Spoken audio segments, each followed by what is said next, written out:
Shalom, perkenalkan nama saya Rucindi Montana Nenggolan, Prodi Pendidikan Biologi Kohort 2020. Saat ini saya akan mempresentasikan mengenai peristiwa bersejarah di dunia pada abad ke-21.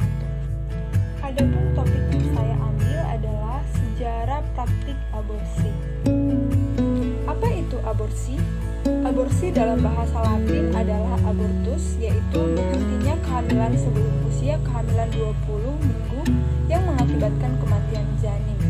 Istilah lain abortus dipakai untuk menunjukkan pengeluaran hasil konsepsi sebelum janin dapat hidup di luar kandungan. Definisi lain yang digunakan secara umum adalah kelahiran janin neonatus yang beratnya kurang dari 500 gram. Di beberapa negara Eropa, definisi ini mencakup juga kelahiran janin kurang dari 100 gram.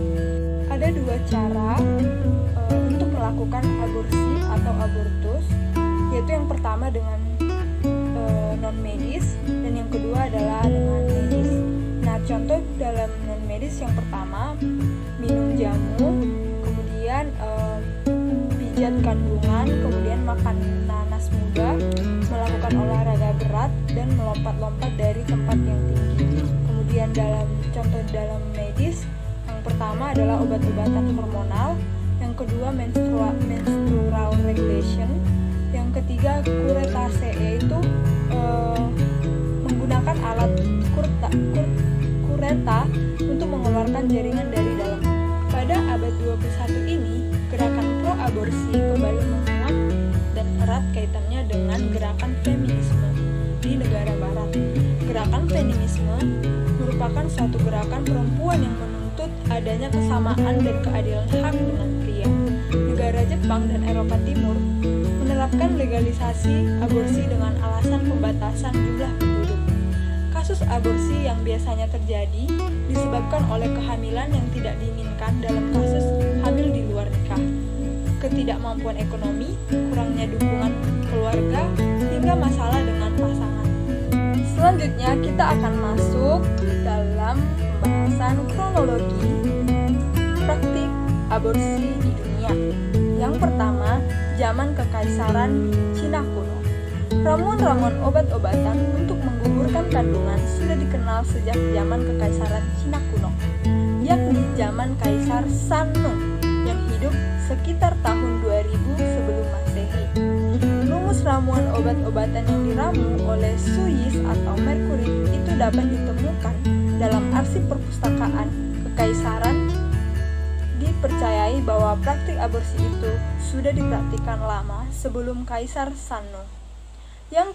Yang keempat, selanjutnya kita akan membahas relevansi praktik aborsi bagi dunia. Yang pertama, kesehatan reproduksi dan hak wanita. Aborsi adalah masalah kesehatan reproduksi yang dapat mempengaruhi kehidupan dan kesehatan wanita. Kebijakan dan akses yang buruk terhadap aborsi dapat berdampak pada kesehatan dan keselamatan wanita. Oleh karena itu, isu aborsi berkaitan dengan hak wanita dan penting untuk mempertimbangkan kesehatan reproduksi dan akses ke layanan kesehatan. Yang kedua, populasi dunia. Aborsi dapat mempengaruhi populasi dunia, terutama jika aborsi dianggap sebagai metode pengendalian kelahiran. Namun, dampak ini dapat bervariasi tergantung pada jumlah aborsi yang terjadi dan faktor-faktor lain seperti tingkat kelahiran, migrasi, dan kematian. Yang ketiga, pandangan moral dan etika. Aborsi menjadi isu moral dan etika bagi banyak masyarakat di seluruh dunia. Hal ini berkaitan dengan pandangan mereka tentang hak hidup manusia dan kapan dimulai kehidupan manusia. Namun, pandangan moral dan etika tentang aborsi dapat sangat berbeda-beda tergantung pada budaya, agama, dan keyakinan individu atau masyarakat. Yang keempat, kebijakan publik dan hukum. Aborsi sering sekali menjadi isu kebijakan publik dan hukum di banyak negara. Beberapa negara memperbolehkan aborsi dengan berbagai batasan, sedangkan negara lain melarangnya sama sekali. Isu kebijakan publik dan hukum ini dapat mempengaruhi hak dan akses masyarakat terhadap layanan kesehatan reproduksi. Kemudian kita akan membahas mengenai signifikansi bagi Indonesia.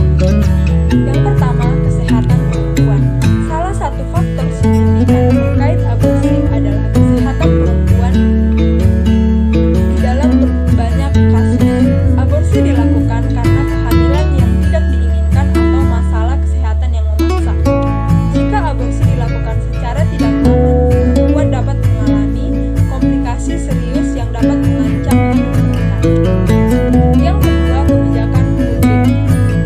adalah topik yang kontroversial di Indonesia dan pemerintah memiliki peraturan ketat terkait dengan praktik ini.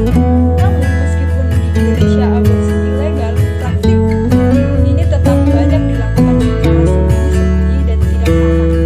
Kebijakan publik dan implementasinya menjadi faktor signifikan dalam membentuk pandangan masyarakat terhadap aborsi. Yang ketiga, pengaruh agama.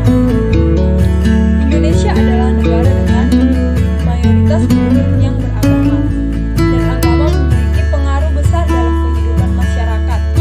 Aborsi dianggap sebagai tindakan yang melanggar nilai-nilai agama dan moral, dan pandangan ini sangat mempengaruhi persepsi masyarakat terhadap aborsi. Yang keempat, konsekuensi sosial.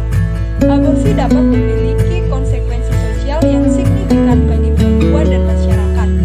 Perempuan yang melakukan aborsi seringkali dianggap sebagai pelanggar moral dan dapat mengalami stigma dan diskriminasi. Selain itu, aborsi juga dapat mempengaruhi hubungan sosial dan keluarga.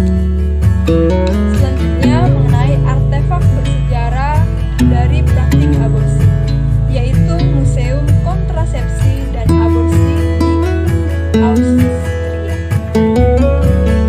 Museum ini didirikan tahun 2003 oleh Christian Fiala yang merupakan seorang pakar medis dan ginekolog. Tujuannya mendirikan museum ini adalah untuk menjelaskan hubungan antara seksualitas dan kesuburan, serta mendidik generasi muda seputar kontrasepsi dan aborsi. Museum ini dibagi menjadi dua bagian, yaitu bagian kontrasepsi dan bagian aborsi. Bagian kontrasepsi berisi sejarah, metode, dan dokumen seputar kontrasepsi. Pada bagian aborsi tersimpan alat aborsi yang umurnya berabad-abad yang tak kalah ekstrim. Ada alat aborsi yang terdiri dari jarum rajut, kawat gantungan baju, kateter urin, dan masih banyak lagi. Alat-alat tersebut adalah alat aborsi yang dianggap membahayakan untuk rahim dan sang ibu. Untuk membuktikan betapa berbahayanya alat tersebut, di dalam bagian aborsi juga terdapat film 3 dimensi tentang praktik aborsi dengan alat-alat tersebut. Setelah mengetahui sejarah, kronologi, dan dampaknya secara umum bagi dunia dan Indonesia,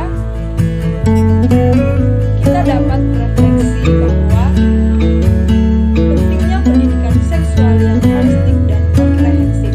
Pendidikan seksual yang tepat dapat membantu mencegah kehamilan yang tidak diinginkan dan mengurangi kebutuhan untuk melakukan aborsi. Pendidikan seksual harus mencakup informasi tentang kontrasepsi, perlindungan dari penyakit seksual, dan hubungan sehat. Pentingnya dukungan sosial dan psikologis. Wanita yang mengalami kehamilan yang tidak diinginkan dan memutuskan untuk melakukan aborsi membutuhkan dukungan sosial dan psikologi. Keluarga, teman, dan profesional medis harus siap untuk memberikan dukungan dan membantu wanita yang membutuhkan. Pentingnya ketersediaan akses ke aborsi yang aman dan legal. Aborsi ilegal dan tidak aman dapat membahayakan kesehatan dan kehidupan wanita. Oleh karena itu, penting untuk memastikan ketersediaan akses ke aborsi yang aman dan legal bagi mereka yang membutuhkan. Berikut referensi yang saya gunakan dalam pembuatan materi mengenai sejarah